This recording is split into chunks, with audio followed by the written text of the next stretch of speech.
Radio Nigeria, uplifting the people and uniting the nation.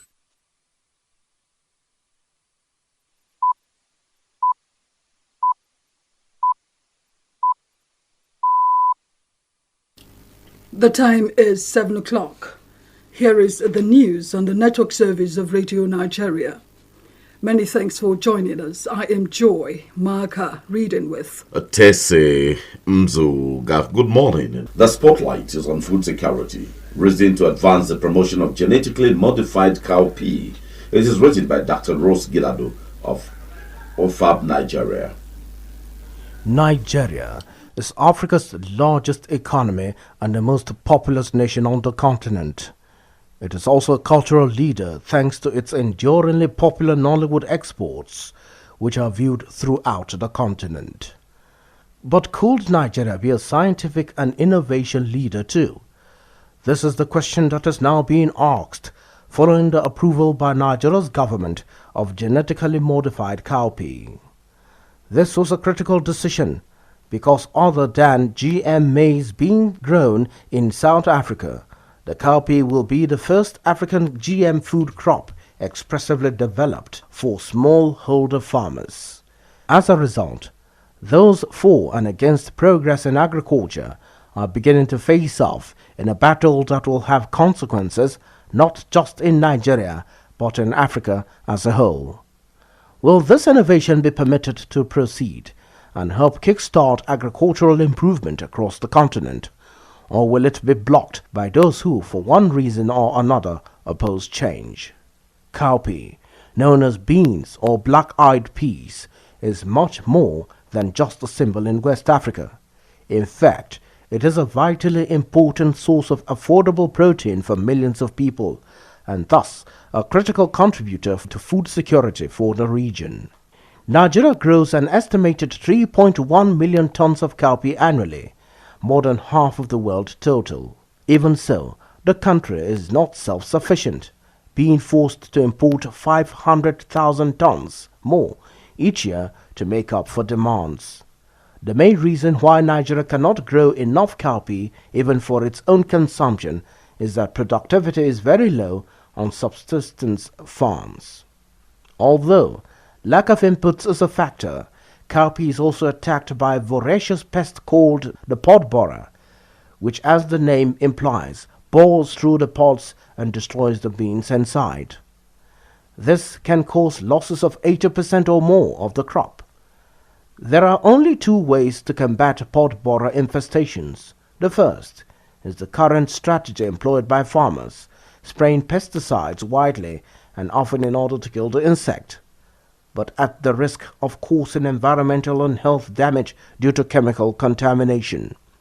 The second approach is to use a resistance gene known as Bt from its original in a common harmless soil using genetic engineering. This is the approach that has been taken by scientists who have developed the Bt cowpea. It is estimated that the adoption of GM-Bt cowpea could dramatically reduce the use of pesticides with 50 to 80% less chemicals used overall. This will improve productivity by 20% and also save farmers money, as well as protecting the health of consumers and the integrity of the environment. However, this is where the opposition forces come in. Because Bt cowpea was developed using genetic engineering, it has been given the dreaded GMO tag by numerous NGOs both in Nigeria and in neighboring countries. Scientists say that the use of Bt gene has cut insecticides use by 40% around the world on GM crops.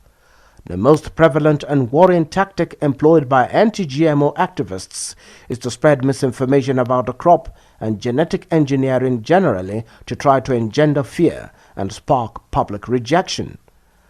This is science denialism. There is a worldwide scientific consensus that crops developed using genetic modification are as safe as any other. The issue of scientific denialism brings up an important cautionary tale in Nigeria. First, in 2003, and more recently in 2017, rumors have been spread against the polio vaccine, which have hampered the vaccination program for young children. As a result, Nigeria is one of the only 3 countries where polio is still considered endemic. The other 2 are war-torn Afghanistan and Pakistan. Many of these rumors are conspiracy theories that outsiders are trying to harm Nigerian children. The same kinds of themes come up in the anti-GMO discourse, which similarly aims to prevent progress in agricultural innovation and modernization and protect traditional subsistence farming. Of course, progress has always caused opposition. The late Kenyan scholar Callistus Juma's last book, Innovation and Its Enemies, Why People Resist New Technologies, documented determined opposition to technological innovations from the printing press to mechanical refrigeration to coffee.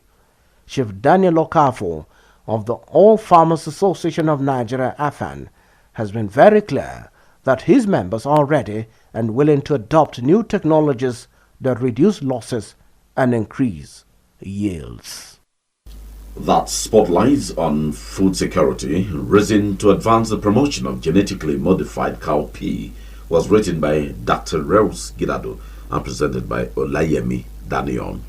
And that's the news that's edited by Biodun Dare and the production team. My name is Tese Mzuga. Thank you for listening. And I am Joy Marker. Have a great day.